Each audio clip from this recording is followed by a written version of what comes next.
नमस्कार दोस्तों। अब बरसात आ गई है, प्री मानसून इंडिया में आ गया है। तो अब मानसून डिसीजेस जो होंगी, जो बारिश में आपको बीमारियां होती हैं, उससे हम कैसे बचें, इसके बारे में मैं आज आपसे बात करूंगा और कुछ चीज़ें बताऊंगा जिससे आप मानसून डिसीजेस से बच सके। तो मैं डॉक्टर विक्रम, आपका मेरे चैनल में बहुत बहुत स्वागत है। तो चलिए शुरू करते हैं।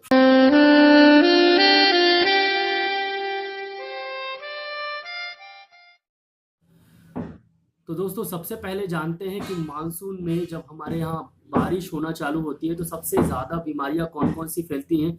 तो मोस्टली मलेरिया सबसे ज़्यादा होता है, सबको ही जानते हैं। मलेरिया बहुत जल्दी फैल जाता है। जब खासकर जब शुरुआती बारिश चालू होती है तो मलेरिया के केसेस एकदम से बढ़ जाते हैं। उसके बाद कॉलेरा बहुत ज़्यादा फैलता है, डिसेंट्री बहुत ज़्यादा फैलती है, डायरिया, लूज मोशंस वगैरह बहुत ज़्यादा लगते हैं। उसके बाद आपका डेंगू बहुत ज़्यादा फैलता है। उसके बाद आपको क्या कहते हैं, टाइफाइड बहुत ज़्यादा होता है। उसके बाद जॉइंडिस बहुत ज़्यादा फैलता है। फिर उसके बाद आपका चिकनगुनिया बहुत ज़्यादा होता है। और एक बीमारी होती है लेप्टोस्पाइरोसिस, तो वो बहुत ज़्यादा होती है। लेप्टोस्पाइरोसिस आपने कम सुना होगा, लेकिन होता वो भी बारिश के बाद बहुत है।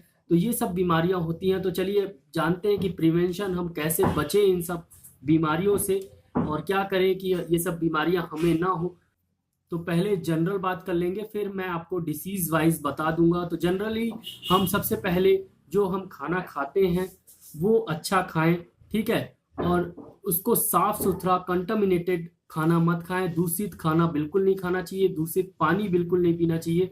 पानी जो है वो उबाल के और उसके बाद अच्छे से छान के, या फिर आपके घर में आरओ हो या आजकल प्यूरीफायर आ गए हैं, प्यूरीफायर हो, तो जो पानी का आप जो पीते हैं पानी, वो कहीं से भी उठा के पानी प्लीज ना पिए, क्योंकि उससे आपको डायरिया, डिसेंट्री और कॉलेरा वगैरह की प्रॉब्लम हो सकती है। तो पानी बिल्कुल भी साफ पीना चाहिए और धो के और उसको अच्छे से उबाल के और उसके बाद पानी पीना चाहिए।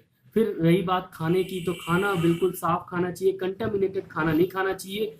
और बरसात में बाहर का खाना, जैसे आलू हो, क्या कहते हैं, जैसे आलू बंडा हो गया, आपका समोसा हो गया, कोई भी बाहर का खाना, स्ट्रीट फूड जो आपको ठेले में जो आपको खाना मिलता है, वो बिल्कुल नहीं खाना चाहिए, क्योंकि वो सब कंटामिनेशन फूड रहता है। मतलब उसमें सब में आपको बैक्टीरिया और वायरस मिलेंगे, कीटाणु और जीवाणु उसमें डले हुए मिलेंगे। मक्खियां बहुत भिनकती हैं, मक्खियां जाती हैं, बैक्टीरिया उसमें आप आलू बंडा और समोसा में डालती हैं। फिर उसके आलू बंडा समोसा आप मुंह के अंदर डालते हो, मुंह से पेट के अंदर बैक्टीरिया जाता है, बैक्टीरिया इन्फ्लेमेशन करता है, डायरिया, डिसेंट्री हो जाता है। तो जो भी आप खाना खाएं या पानी पिए वो बहुत ही साफ सुथरा और घर का पिए, बाहर का ना पिए तो ज़्यादा अच्छा है। अगर बाहर का पिए तो मेक श्योर करें पानी जो हो वो साफ हो। कहीं का भी आप जाके किसी भी होटल में ऐसे मत पिए, उनसे पूछें कि उनके यहाँ आरओ वगैरह लगा हुआ है। आरओ लगा हुआ है तो साफ आरओ लगा हुआ है कि बस वही चल रहा है। तो ये सब चीज़ें आपको पूछना चाहिए। दूसरी, आपको नॉर्मल जो करना चाहिए वो बरसात में जो है वो नॉनवेज आपको कम खाना चाहिए। नॉनवेज का थोड़ा कम कर दीजिए। और नॉनवेज अगर आप खाना पड़े आपको, तो नॉनवेज घर पे बना के ही खाएं, बाहर का नॉनवेज बिल्कुल भी ना खाएं। तो नॉनवेज कम करना चाहिए बरसात में।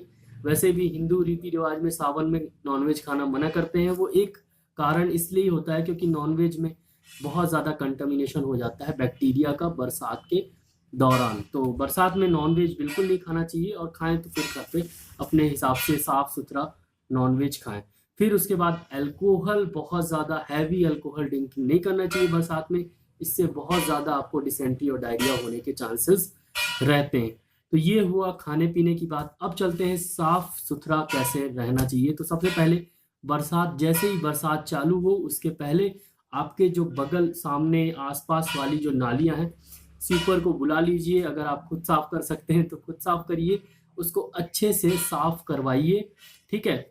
आगे अगल बगल वाली जो भी नालियां हैं उसको अच्छे से साफ करिए, करवाइए। अपने लैट्रिन का जो आपका पिट रहता है, जिसको बोलते हैं सेप्टिक टैंक, वो सेप्टिक टैंक में आप यूरिया और डीडीटी थोड़ा सा डलवा दीजिए, जिससे आपको थोड़ा सा, ज़्यादा नहीं, क्योंकि वो फिर वो सेप्टिक टैंक खराब हो जाता है। बिल्कुल थोड़ा सा डलवा दीजिए, जिससे वहाँ पर मलेरिया के कीटाणु वगैरह ना फैले।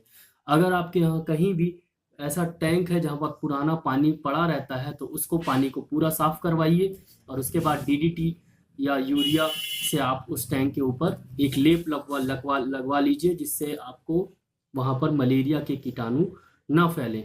और एक चीज़ और होती है जो कि आजकल बहुत ही सिंपल चीज़ है, जो आपने फोम देखा हुआ है कभी, जो टीवी या फ्रिज के बगल में एक फोम रहता है, तो उस फोम के छोटे छोटे वाइट कलर के जो मिल जाते हैं, एक बोरा मिल जाता है आपको, नॉर्मली मार्केट में ढूंढना पड़ेगा। अगर वो फोम का छोटे छोटे जो वाइट वाले टुकड़े मिल जाएं तो वो आपके आसपास वाली नाली में आप बहा दीजिए।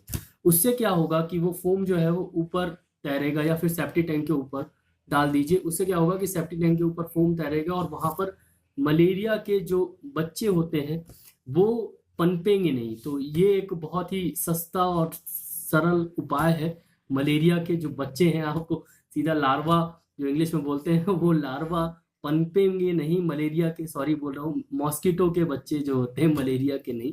तो मॉस्किटो के बच्चे जो होते हैं वो पनपेंगे नहीं, जो मतलब आपको मच्छर के बच्चे होते हैं वो पनपेंगे नहीं। अगर मच्छर नहीं पनपेगा तो मलेरिया फिर कम होगा। तो ये एक उपाय है, मैंने नेट पे ही देखा है, तो ये बहुत अच्छा उपाय है। और एक दो बार मैंने इसको सर्च करके, काफ़ी WHO भी इसको अच्छे से आगे बढ़ा रहा है। तो ये बहुत सस्ता उपाय है और बहुत अच्छा उपाय है। बाकी DDT और ये भी उपाय है कि इसको भी आप डाल देंगे तो मच्छर वगैरह पनपेंगे नहीं।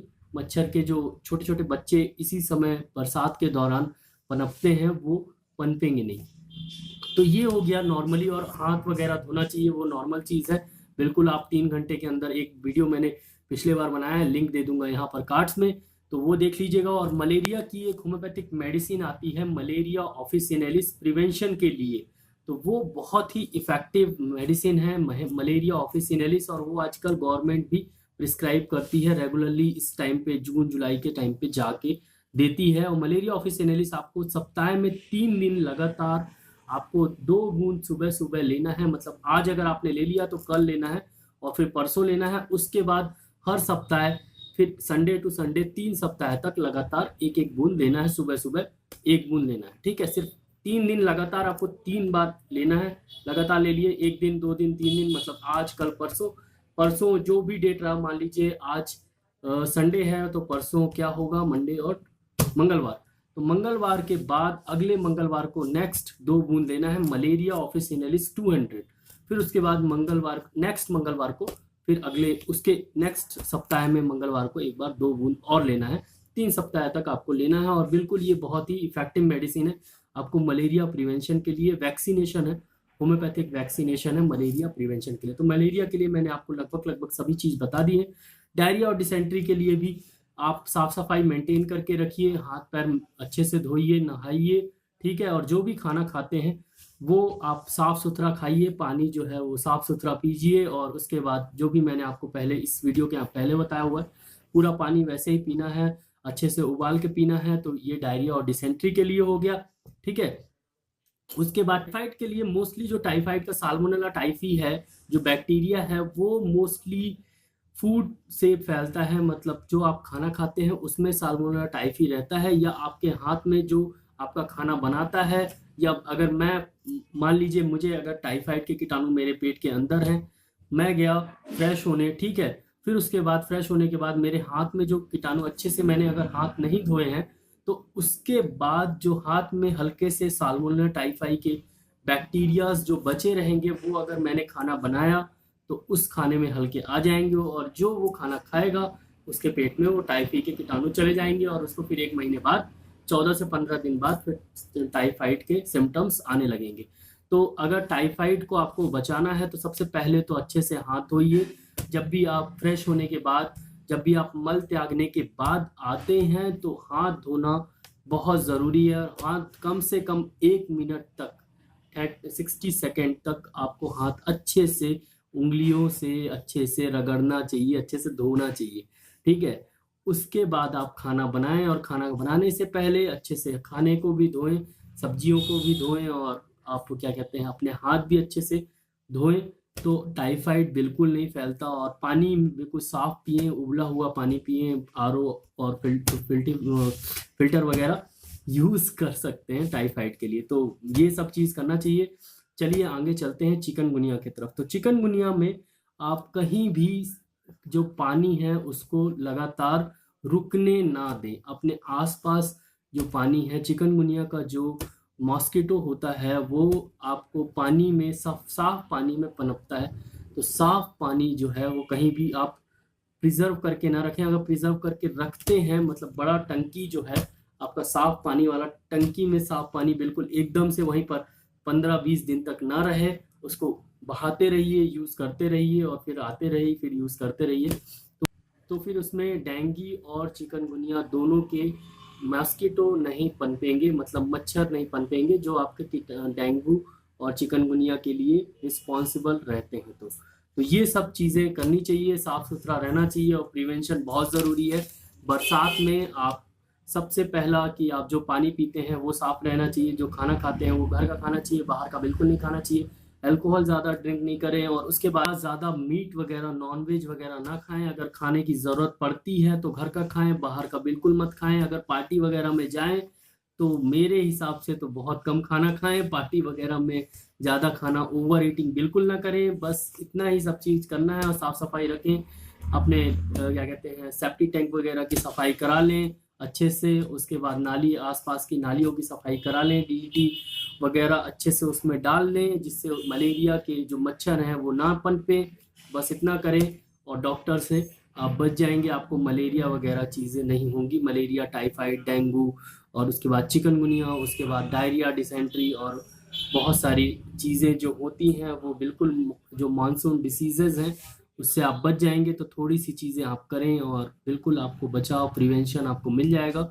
तो prevention is better than cure. और डॉक्टर के पास जाने से अच्छा है कि आप थोड़ी चीज़ों का ध्यान रखें। आप क्या खा रहे हैं उसका ध्यान रखें, क्या पानी पी रहे हैं उसका ध्यान ज़रूर रखें। तो खाना पानी में तो थोड़ा ध्यान रखना पड़ेगा। तो बस आज के लिए इतना ही दोस्तों। आपको ये वीडियो कैसा लगा? आशा करता हूँ कि ये वीडियो बहुत अच्छा लगा हो। अगर अच्छा लगा हो तो प्लीज़ लाइक का बटन नीचे, वीडियो के नीचे है तो उसको दबाना बिल्कुल मत भूलिएगा। और उसके बगल में एक सब्सक्राइब का बटन दिया गया है। तो आप अगर ऐसे प्रिवेंशन, डिसीज़ और होम्योपैथिक रिलेटेड मेडिसिन के बारे में जानना चाहते हैं तो इस चैनल को सब्सक्राइब ज़रूर कर लें। और सब्सक्राइब के बगल में एक बेल आइकन आपको मिलेगा। जैसे ही आप सब्सक्राइब के बटन दबाएंगे तो बेल आइकन को दबाना बिल्कुल मत भूलिए, बेल आइकन को दबा दीजिए। ऐसे ही वीडियोस, नॉलेजेबल वीडियोस के नोटिफिकेशन आपको मिलते रहेंगे। तो आज के लिए बस इतना ही दोस्तों। जय हिंद, जय भारत। और इस वीडियो को शेयर करना बिल्कुल मत भूलिएगा क्योंकि शेयर करने से ही आप सबको नॉलेज होगा कि क्या करना चाहिए। बरसात में आने वाला समय है, बरसात आ गई है, बाहर रिमझिम बारिश होने लगी है वीडियो बनाते ही। तो चलिए आज के लिए इतना ही।